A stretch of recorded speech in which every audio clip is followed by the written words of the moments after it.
relacionados, integrados en un grupo que más o menos porque hace tu hueco, donde tú tienes relaciones de afiliación, de amistad, incluso relaciones íntimas, pero al ser social significa que a lo mejor un niño necesita, yo qué sé, 5 amigos, ¿no? Porque si no considera que no tiene amigos. En cambio otros niños pueden decir, no, yo con uno, ¿verdad?, es suficiente, ¿no? Hay gente que necesita relaciones de intimidad, las típicas personas que están en pareja, ¿no? Pero otras, en cambio, no la necesitan. Es decir, aquí hay mayor variabilidad. Mayor variabilidad en cuanto a que no, con la otra no hay variabilidad, es otra caballo 3, ¿no? Pero en esta hay más flexibilidad, no obstante son necesidades que también tienen que estar cubiertas. Cuando uno, por ejemplo, no se encuentra en un grupo, cuando el grupo lo excluye, cuando vamos a jugar al fútbol y nadie me elige, me dejan para el final porque soy el peor, cuando no tengo amigos, cuando se ríen de mí, esas necesidades están cubiertas. Claro, ese niño que está pensando en el problema que tiene, no está pensando en el ejercicio, está pensando en que va a salir al recreo y no sabe lo que le va a pasar, cuando por la mañana se levanta para ir al cole, el primero que le dice a la madre, a mí el cole no me gusta, yo no quiero ir, yo no tengo ganas. Si no se le oye, ¿qué te dirán? Es que me duele la barriga, ¿a que sí? Es que me duele la cabeza, empiezan los síntomas psicosomáticos, ¿no? Entonces, son también muy importantes, aunque son sociales, pero también son muy importantes. Eso tiene que ver con el grupo de aula y con las relaciones individuales. Bueno, como veis, hay recursos, ¿no? Quitamos la zanahoria, ya, todo lo que hay ya, o hay más, hay más.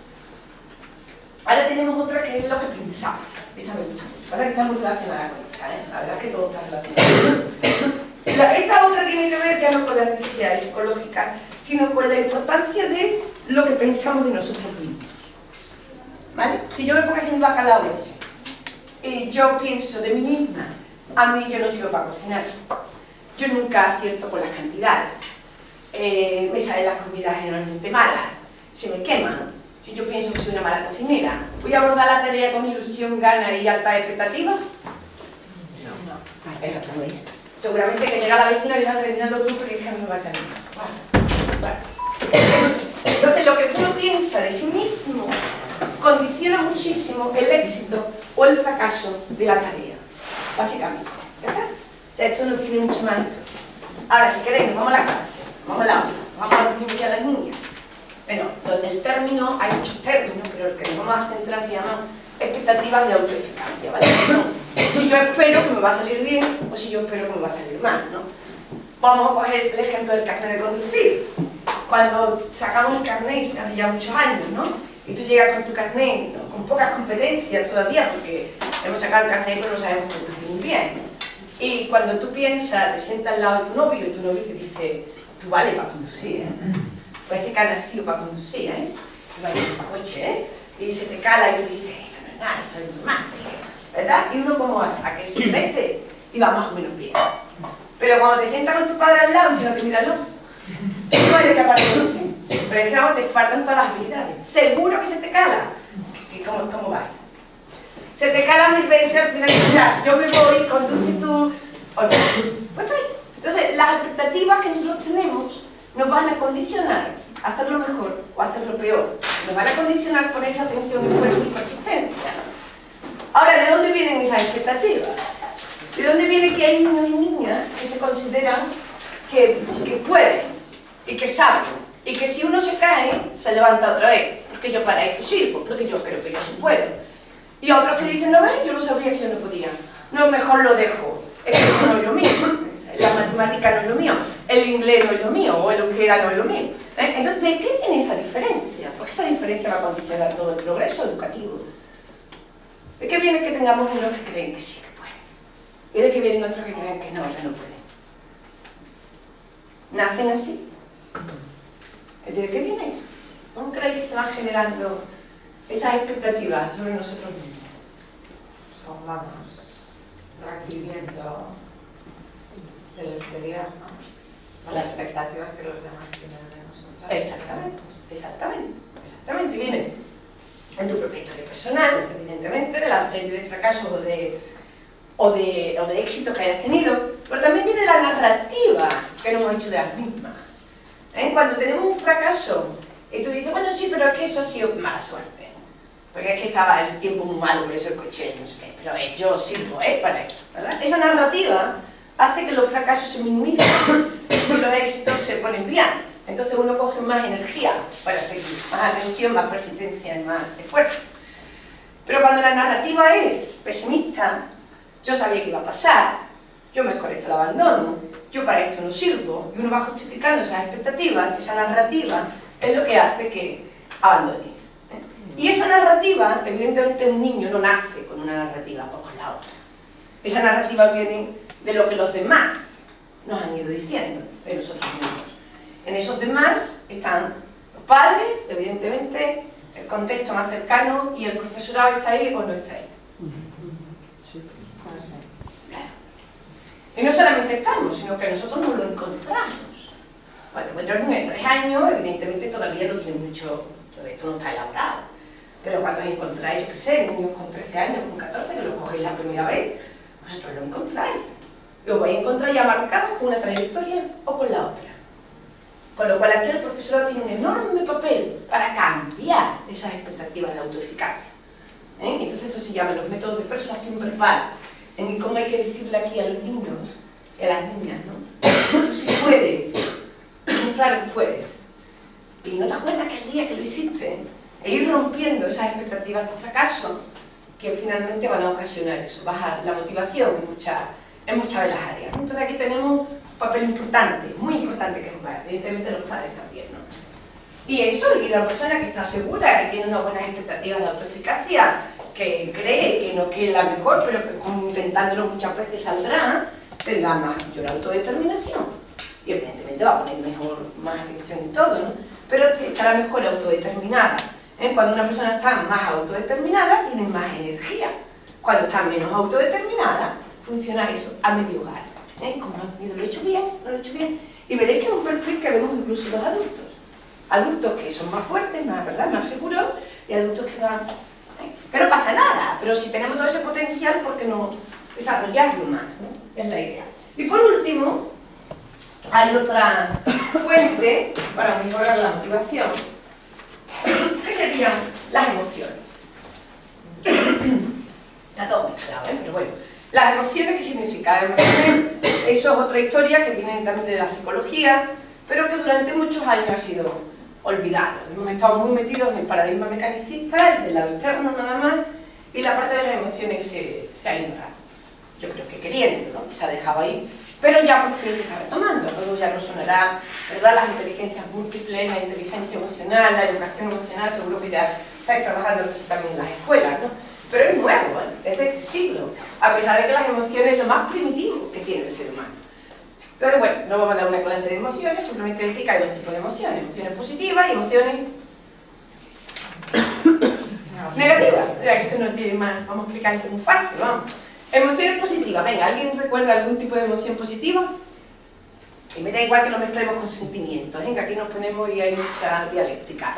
Pero venga, emociones positivas, ¿alguien dice alguna? Venga, interés, por ejemplo, ¿qué más? Claro, cuando uno se siente así bien, ¿cómo se siente? ¿Qué hace? Emociones positivas. Euforia. Euforia. Muy bien, interés, euforia. Ganas. Alegría. Alegría, muy bien, alegría. Ganas de hacer cosas, curiosidad, ¿verdad? Eso, ganas de hacer cosas, más actividad, más proactivo, más para hacer cosas, eso es. Y emociones negativas, cuando uno se siente mal, ¿qué es lo que siente? Anda, hay muchas también. Hastío. Hastío, ansiedad, ¿qué más? Tristeza, aburrimiento. Muy bien, tristeza, aburrimiento, Miedo. incluso frustración, ¿no? Eso es. Aunque la frustración es proactiva. La frustración cuando uno te hace saltar. Pero generalmente las emociones positivas implican acción y las emociones negativas implican no acción. Cuando uno tiene miedo, temor, ansiedad, lo que hace es que se... ¿Veis? Hasta físicamente. ¿Veis lo de se siente uno así más bajito, no? Entonces, ¿veis? La emoción es como, para mí, es que es la gran pila de energía. Entonces, cuando están positivas, los chavales participan más, la clase es más alegre y todo va mejor. Y cuando es negativa, pues pierde esa potencialidad otra vez, ¿no? Nada. Entonces, la pregunta que nos hacemos es, ¿se puede hacer algo en el aula y en la escuela para que la escuela se convierta, o por lo menos el aula, en un estímulo atractor de emociones positivas? Es decir, que cuando tú pienses en el aula, te venga la sonrisa, te venga la alegría, Bueno, yo lo de la euforia ya sería, ojalá, ya sería perfecto. La alegría, las ganas, ¿no? De, ¡ay, qué bien! El aula, ¿no? Entonces uno va mejor. O cuando evoca la escuela y evoca el aula, uno se siente, mañana tengo que ir, a ver qué me pasa. Mira, entonces esa es alegría. Entonces, ¿podemos hacer algo ahí o no podemos?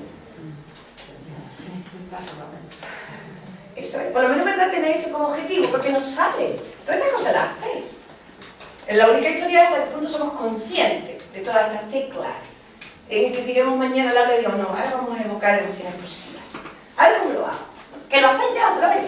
Pero lo hacemos muchas veces dependiendo de cómo nos sintamos ese día, de tu estado de humor, y todo eso les afecta a ellos.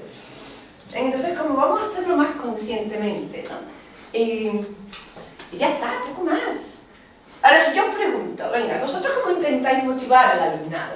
Decidme cosas concretas, vamos a intentarlas indicándolas en el cuadro. ¿Cómo intentáis motivar al alumnado? Porque lo hacéis, o sea, motiváis, lo intentáis y lo hacéis.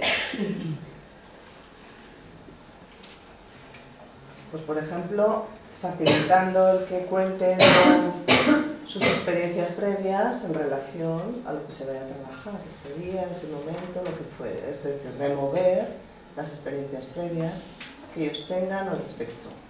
Vale. Para conectar. Menchu dice, pues mira, por ejemplo, preguntarles, antes de empezar un tema, sobre sus ideas previas, su experiencia, incluso su gana o no gana de tratar ese tema, ¿no? ¿Eso dónde lo meterían? Ah, ya sé dónde lo meteríais eso. ¿Tiene que ver con las emociones? No necesariamente. No. ¿Tiene que ver con lo que yo pienso de mí mismo? Un poquito, ¿no? Yo lo metería, ni tampoco en el contexto, yo lo metería en competencia. Es decir, si tú le estás preguntando eso a ellos, tú le estás haciendo sentir competente en esa materia. Sí, un poco sí. Claro, tú no partes de cero, tú ya sabes. De hecho, tú tienes unas ideas. Pues eso, ¿cómo las aplicas? ¿Tú cómo, qué preguntas te haces respecto a eso? Entonces, le estás haciendo sentir competente. Si yo parto la clase diciendo de un nuevo tema sin preguntar nada, no pasa nada. Pero algunos igual se sienten incompetentes, porque es un tema que viene de lejos, ¿no? Además, también estás haciendo otra cosa, que estás incrementando el interés.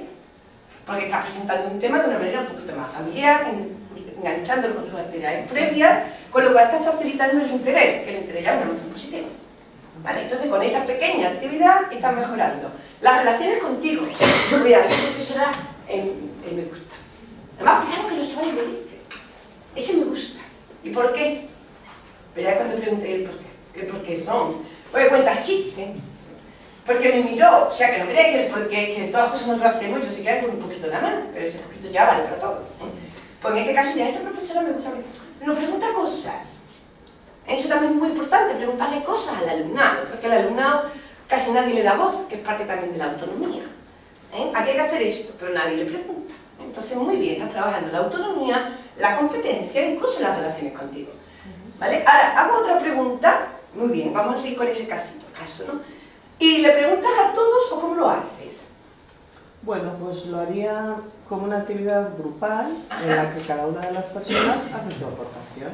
Y con todo eso haríamos un nivel básico, vamos a decir, de lo que se conoce con respecto a ese tema y nos plantearíamos las interrogantes que de ahí pudiéramos querer sacar.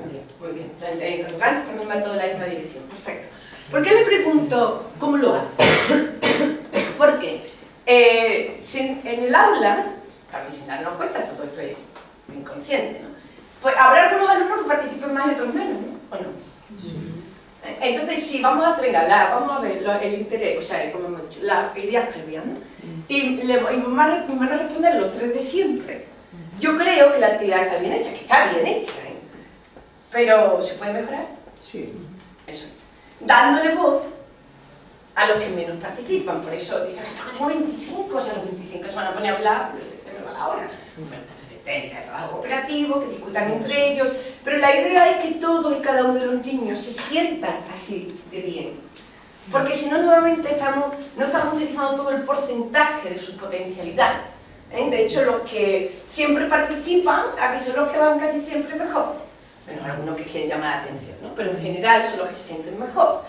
Pero ¿cuántos hay por ahí detrás que si le preguntáramos se sentirían? Pues eso también es el gol. Con el borde tenemos que tener la mirada y tenemos que hacer que cada uno, todos y cada uno de los estudiantes del aula se sientan así. Por eso tenéis la agenda, porque hay que apuntar. ¿Y por qué hay que apuntar? Porque cuando no apuntamos, pues se nos van los ojos. Para algunos, más que para otros. ¿O no? Porque somos humanos. Y esto nos pasa. Entonces tenemos que ir apuntando y decir, este se me ha pasado, este se me ha pasado. Y me acuerdo mucho de mi hijo, tengo dos. Me acuerdo mucho de uno de mis hijos, que es mi hijo, es fantástico, mi hijo, que te me imagina. Yo creo que todavía nadie le ha dicho, le ha preguntado nada, que tiene ya va a cumplir 17, que está en segundo de bachillerato.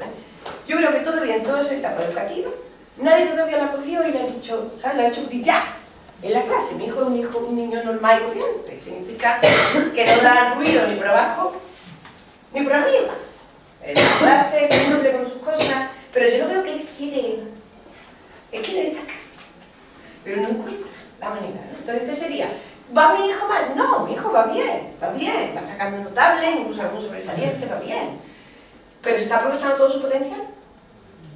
Esa es la idea del borde, ¿vale? Por ejemplo, el mío es más gracioso, pero esa es la idea del borde. La idea del borde es mirar todo lo que nos dejamos atrás. No solamente mirar el fracasado, que ese por supuesto tiene que ser prioritario, porque eso es sufrimiento, sino también mirar hacia arriba todo lo que nos perdemos. Por ejemplo, cuando me pongo a esta charla, yo siempre digo que nosotros somos todos estudiantes de gran éxito. Si no, no hubiésemos llegado a aprobar con la selectividad, carrera universitaria, incluso aquí la mayoría de la gente incluso aprobó oposiciones, ¿no? ¿O no? Pues esto no hay ninguna... Esto no es el 100% de los españoles, ni el 100% de los vascos, es decir, que aquí ya hay una minoría en que hemos cumplido muy bien todo y hemos sido siempre alumnos de la primera, ¿no? Pero en cambio ahora me encuentro, cuando yo me voy con vosotros los coches, me pongo a charlar y tal, me encuentro aburrimiento y falta de esfuerzo. Me encuentro que sí, yo iba bien, pero estoy a poco, ¿eh? Yo no ponía todo lo que podía, ¿eh? Bueno, eso era lo que me encontré ayer, pero no es que se generaliza la clase, ¿no? Entonces este es el potencial que vamos dejando atrás. ¿Y por qué? ¿Por qué nos esforzábamos poco? ¿Porque para qué? Si con lo que íbamos más o menos bien. Teníamos una situación más o menos de control. Y al día que suspendía te decía, y a ti me pasaba. Estudiaba un poquito más, ya. Tú sabías que podías probar después. Pero no íbamos tampoco desarrollando todas nuestras capacidades, ni mucho menos. Entonces el borde también mira eso, ¿no? Cómo conseguir el máximo desarrollo de todo en cada uno de los estudiantes. Tanto del que va regular, como incluso del que va bien, porque hay mucho más que se puede dar, ¿no? Y superaríamos un poco el hastío, ¿no? Que es una emoción también que hemos dicho más negativa, ¿no? Pues muy bien, mira, todo tu ejemplo, todo lo que ha dado. Venga, otro ejemplito más de cómo motivar, cómo intentamos motivar al alumno. Y vale cosas simples, ¿eh? Pero que lo hagamos conscientemente. Que llegamos aquí, ¿ves esto? ¿Ves que voy a motivar? Pues cuando un alumno tiene una dificultad, te acercas y dices, venga, que sí puedes, y si no pide ayuda. ¿Cómo otra vez? Algo, ¿no? Pues algo que una dificultad que tiene un alumno, y pues cuando se acerca el adulto, el profesor, el padre, la madre, y dice, venga, que sí, que puedes, y si no pide ayuda. Muy bien, ahí hay dos cositas, perfecto. Eso sería la expectativa de autoeficacia, ¿no? Y esa vocecita diciendo, claro que puedes, sí que puedes. La segunda parte, ese nos cae. Me dice, si no pide ayuda, eso está bien, ¿no? Si no te sale solo, pide ayuda. Pero pedir ayuda en la clase, ¿cómo se ve? Se ve como, pero no porque sea malo, sino porque desgraciadamente la escuela es repetitiva. Entonces, si yo pido ayuda, ¿qué significa? Claro que tú sabes, no puedes. Pero fíjate qué bonito sería, claro que solo no puedo, hay que hacerlo en grupo. Hay que hacerlo con los demás. No se ve así. Sino como me falta algo, como una muleta, como algo negativo. Entonces, eso también tenemos que ver cómo rompemos eso, porque claro que la ayuda es fundamental. Pero no como algo negativo, sino como positivo. Eso, yo estoy con mi bacalao. Y llega mi vecina y me dice, espera, esto no sé qué va a quedar mejor. ¿Yo me siento mal? ¿A qué no? Al contrario, que bien mucho bacalao entre las dos. En cambio, en el aula, ya no se ve bien. Y no se ve bien porque la escuela es competitiva. ¿Cómo lo quitamos? Eso está en nuestra mano quitarlo, pero hay que hacerlo conscientemente. De hecho, yo que me lo encuentro desde un año ya, desde infantil chiquitito. Lo acaba, es muy lento haciendo la fecha. Mira que bien, que ha acabado el primero. Vete al rincón a jugar, porque ha acabado el primero. Ya ves, ahí. El rápido es mejor. el otro es peor. Ya empezamos. Entonces lo hacemos sin darnos cuenta porque la escuela, desgraciadamente, es así. A ver cómo podemos ir limando eso.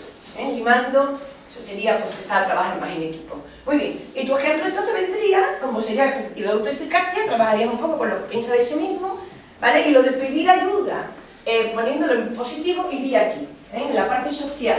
El logro entendido con los demás como una parte positiva, ¿no? Y no negativa, ¿no? Muy bien, venga, el último ejemplo.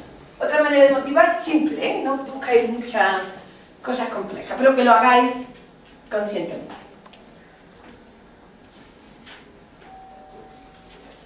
Yo creo que es importante entrar a clase con una sonrisa, es decir, buenos días, ¿qué tal estás? Aunque tengas mal día, aunque salgas de otra clase o de otro contexto, pues bueno, con problemas, es decir, en el momento que entras en un aula es importante entrar con energía positiva y incluso el rostro, ¿no? Y bueno, y dar sensaciones positivas, ¿no? Porque la sesión de hoy es de poner éxito para todos los alumnos. Y luego en el aula hay, bueno, pues todos tienen algo bueno. Uno es muy bueno leyendo, el otro es muy bueno, y potenciar también lo bueno de cada uno. Muy bien. Yo voy a leer de Unai es buenísimo leyendo, aunque quizá tenga dificultades en otras, pero bueno, es muy bueno leyendo, entonces lo voy a potenciar lo bueno también.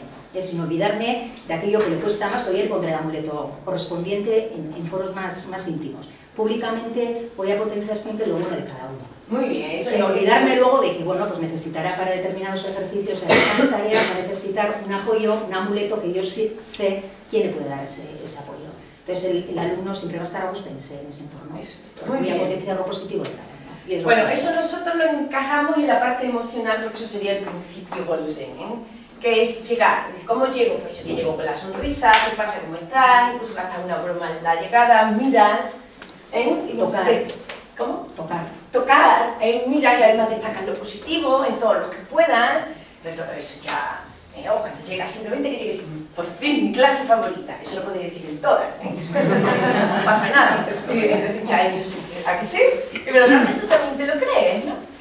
Claro, pues acá mismo tenemos que hacer una limpieza, sí, sobre todo como hemos dicho, cuando cambiamos de clase o llegamos a una clase en la que tenemos expectativas más negativas, fijaros qué diferencia hay de entrar en un curso que realmente tú te sientes bien, porque fluye, porque el alumnado, por lo que sea, ¿no? Ha congeniado mejor, tiene mejor relación. Y cuando llegamos a cursos que son más complejos, pero además llegamos ya, ¿a que sí? Esa preparación ya del inicio, ¿no? Efectivamente, es fundamental, ¿no? Fundamental. Después también en secundaria, sobre todo, la puntualidad. Si queremos que una clase vaya bien, tiene que ir bien desde el principio. Si llegamos tarde, si no están las cosas preparadas, en fin, si sale cualquier problema, ya, ¿verdad? En cambio, puntual, ¿no? Mira, otro elemento tonto que es sorprender al alumnado, ¿no? Que le cueste por cualquier tontería. El que lleva el chiste preparado, es importante hacerlo. Mis hijos, ¿no? Que tienen un profesor, me dice mi hijo, el gris, el que nunca destaca el pobrecito, me dice, ay mamá, se nos ha ido el profesor de matemáticas, el profesor que tenía, ¿no? Pero no le daba clase, pero a él le encantaba ese profesor. ¿Por qué le gustaba ese profesor? A él y a todo el instituto. Pues porque llegaba a la clase justamente a tiempo, es decir, si la clase empezaba a las 10, pues estaba ya a las 10. Pero claro, todo el instituto no sabía cómo se transportaba, ellos dicen que se teletransportaba. ¿Cómo se iba de una clase a otra para llegar, los cambios de clase? Dice, mamá, es mágico. No sabemos cómo lo hace, se teletransporta. Lo que sabemos es que ya está. Bueno, este elemento sorpresivo, que estoy segura que él lo hacía con intencionalidad, hacía que tenía a toda la clase, a todo el instituto ya, el mejor profesor de matemáticas. Claro, pero digo, muchas veces simplemente buscar un detallito. Y ellos ya eso lo generalizan, ¿no? Un detallito por lo positivo, cuidado, y por lo negativo. Y por lo negativo, un profesor que tenga una, yo qué sé, eso que sea la ironía en secundaria, tirarla, que eso, porque ellos lo viven con una falta de respeto. Entonces puede ser un buen profesor, le prepara las clases muy bien, pero después ahí tiene 2 o 3 cosas negativas y en la cruz. Y al revés, puede ser normal, pero después tiene 3 cositas brillantes y ya es nada. Entonces eso es lo que hacemos conscientemente para motivar, para gustarles más, ¿no? Como veis, no es tan complicado, ¿no? ¿A qué fácil? el hacer ya todo, ya, pues ya está, se acabó el curso, venga, liquidado, ¿vale? Bueno, pues ya está, eso es el módulo. Entonces ahora lo paso rápida, ¿vale? Para que veáis que aquí,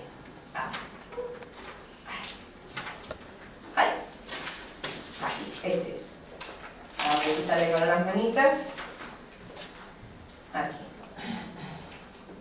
A ver, no, todavía no han salido. Aquí es. Entonces tenemos la parte esta que era la del contexto, ¿vale? Que era la parte que venía de las teorías educativas, de cómo organizamos la aula para crear una atmósfera agradable. Está todo metido en la primera área que se llama gestión de aula, ¿vale? Que es cómo podemos organizar mejor nuestro espacio para potenciar estas flechas desde fuera, desde fuera.